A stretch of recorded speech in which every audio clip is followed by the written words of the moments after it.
In front of me is XIAOMI 11 Lite 5G NE, and today I would like to show you how you can download and apply animated live wallpaper called Magic Fluids.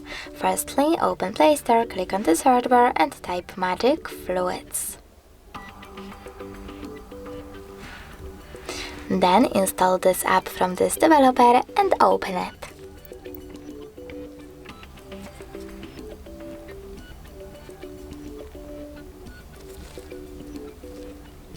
Now click on those three lines at the bottom right corner, tap on Settings and click on I accept it in this pop-up.